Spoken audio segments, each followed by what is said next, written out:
This video is going to show what's new in version 4.303. The first thing that's new is an improved Fibonacci tools. When you Control F or you click on the T drawing tool and then click our Fib tool, when you select the high and the low that you're going to put it on, you can see a couple things that are new. One, we now show the 23.6 Fibonacci area. A lot of times when markets are super strong or super weak, in this case, you're not going to get a pullback up to the 38% and preferably the 50. But what oftentimes does happen is the market will retrace to the 23.6 area, which you can see in this case almost to the pip. And then the market continued its trend down pretty violently. So this is going to be very helpful for people using our currency meter, because when you first spot a new trend that's extremely strong, and in this case or in this case extremely weak, this is a place where you can start to look to get into those trends. Now, because I put this new level in that I wanted to have for my own trading, I also put in the 78.6 level, which can be used in many different ways as well. A lot of times when markets are trending, they'll pull back usually to 38, 50, or 62. Occasionally they're a little bit stronger than that, and they usually run out of steam right around the 78.6. So that's on here too. So you can see exactly where that is. I didn't want to clutter up the chart any more than it already is. So if you make everything smaller, sometimes the text will get over top of each other, as you can see. You should never use a fib on anything less than, maybe 25, 30 pips minimum. But if we had all the text and the prices on there, it would just be a jumbled mess. So I just decided to just put in the hash marks to let you know where these areas are. Now, in addition to the 23.6 pullback and the 78.6 fib, I also added the 1.27 Fibonacci Profit Target. A lot of times markets will come real close to hitting the 1.382, but they don't. A lot of traders use this 1.27 area, and so I decided to add it to the chart. So let's go and look for some uses of this. Now, first of all, the Eurodollar on Friday, when it retraced back up, you will see exactly where it went to, right to the 78.6. See that? And so this was a pretty explosive move back up, but this is a very high probability place to exit your trade and also to go back and trade in the direction of the previous trend, which is down. So not only does it make an excellent profit target, before you didn't know what it was, now you do. Let's try to find some additional trends to use the 23.6 level on. Alright, this market's going sideways here, it breaks down. Notice where it went to. Didn't make a 38% retracement, but it did go to a level where what I consider is a safe place to start to dip your feet into the water in getting short, and then the market went down, hit the 1.618, and that was pretty much the end of that move and came up. So this is an excellent place to, if you're like me and are very frustrated in missing trends because they didn't pull back to what we consider safe and very high probability, low risk areas, this, when used with our currency meter, if you're in one of the strongest currencies, or in this case one of the weakest currencies, this is a very high probability place to get into the trade. How I plan on using this, and I highly suggest people demo trade with this idea before they risk real money, because if you don't do it right, you can lose a lot of money.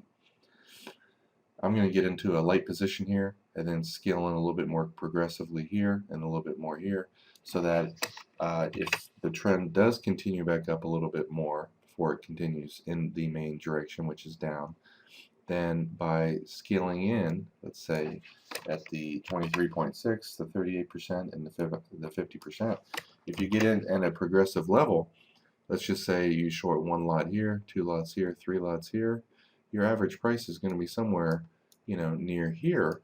And if price just retraces 5 to 8 pips, you're already at break even, and as that trend continues, you're in at a very decent position. But if it comes up to this level right here, and never continues higher, at least you can get into a one lot position here. You're out, let's say you're at the 1.382, in at 60, out at 35, you made 25 pips. It's at least $250 versus not having any skin in the game and missing trades completely. So those are the new Fibonacci tools. In addition to that, which is something I think is possibly even better, is our new Smart Trader windows. And you can just go to the C Top Gun Chart Examples directory and you'll see Forex Smart Trader. And if you want to leave what you already have up and bring up this as well, uncheck this. If you leave that checked, it will get rid of what you have up and just open this. So I'm going to click open now, and it's going to load this Smart Trader window, which lets you see a bunch of different, let's hit the plus and minus key. It's going to show you a bunch of different statistical areas. The 4-hour statistical high and low, 60-minute statistical high and low, along with a 1 standard deviation for each of those. The previous days high and low, previous weeks high and low, previous months high and low. You can also right click on these if you would want to put your value areas for the previous day and week in there. Click on FX value areas and you can then add those levels to here so you can see where they are in relation to everything else. And you can right click on this and change the areas that get shown up. Statistical bars back. This is how wide the bars go across the screen. 40 bars, 25, 15, and 0. This lets you see the 4-hour statistical high and low and 1 standard deviation high and low, the 60-minute, the 30-minute, and 15-minute. Now the 15-minute you might not use for Forex that much, but it is used in stocks and futures, so I put that in there for me. Anything that you don't want to see, set it to 0 and it will not show up. So if I don't, as you can see on here, the 60-minute high, 60-minute 1 standard deviation high show up here. If I change this to 0, and also this one to 0, the 30-minute and the 60-minute will not show up. See, the 60 minutes gone. Will not show up. If you don't want to see one of those levels and you only want to see the 4-hour statistical high and low, if it fits your style, you can remove it. Now, if you want to add it back, you just put 25 there. Make sure there's a slash between each level, not at the end. And now the hourly goes back, as you can see. And again, the current price is with an arrow. It's very easy to see.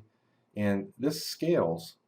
It's every time there's a new 4-hour bar, the 1 standard deviation 4-hour high and 1 standard deviation 4-hour low are really the likely highest and lowest that this particular currency will go over the next 4 hours. So over the next 4 hours, you know that 29.55 is likely to be the highest high, and 28.97 is very likely to be the lowest low.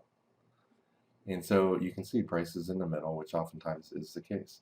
During a super strong or weak market, the market can kind of be, 1/3 towards the top or 2/3, of the chart towards the bottom. And you know where all your statistical levels are. And you can also add, if you prefer, pivot areas, daily, weekly, and monthly pivots. I did not include these in the sample chart. I'm going to let people decide whether to use them or not. I would not label the prices.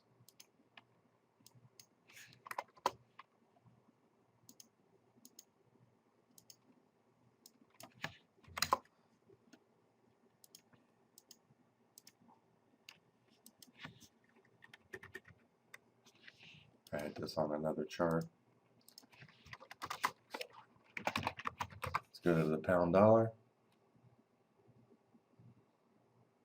And you can see all the levels. Now this is obviously a weekly pivot level or something like that. By not labeling it, you don't see what it is, but you can put different widths on the chart to know what they are, and to try to keep it less cluttered. The reason for this is because you have all the key likely reversal areas on a very tiny smart window, you can keep your regular charts much cleaner. So here's the euro dollar. If you had the 30-minute statistical high and low on here, the hourly statistical high and low, the 4 hours, it would become unreadable. Let me just show you this. But not knowing where these levels are can really make you miss very profitable trades. Already just with the 30-minute on here, the orange and blue, you can see it becomes busy. Put the 60 on there, 240, and you can see there's no way you can have all this stuff on your chart and read it. It's off the charts too cluttered. Now, maybe you don't want your value areas to show up on your chart either. That's fine. Put them over here on your smart window. You can put it right beside your regular window. You can see all the levels that you need to know about the euro-dollar. Price is 29.24. Now, whether this is up or down is based on the time frame. If the 5-minute bar is above the previous 5-minute bar's close, it's going to be green. This one's a 5-hour chart. If you want to put this on an hourly chart, it doesn't matter other than the color of the current price. If you want to know if the hourly chart is going up, you can just put it on a 60. You're not going to see the bars. You're just going to know whether the current hour's trend is up or down. Now, if you want to have these scroll over to the left, you can hit the plus key, make it, fit in there however you want. You can resize it. The smaller the better. It's designed to let you know where the current prices are. And one of the things I love about this is because when you're in a trade, especially a heavy big lot trade, and prices going up or down $100 to $200 a pip, you're going to get nervous by watching the chart. But by watching this, I feel the anxiety of trading is probably 90% less for me. And I hope that you find that to be the case for you too. You're in this trade, you know where your next scaling level is. The trade either goes your way or it doesn't. You can check out our Facebook page. The other day when I was trading live, I posted one of my trades in the room right as I took it, and it hit my target just like I predicted. And you will see over time how this works in live trading. We do plan on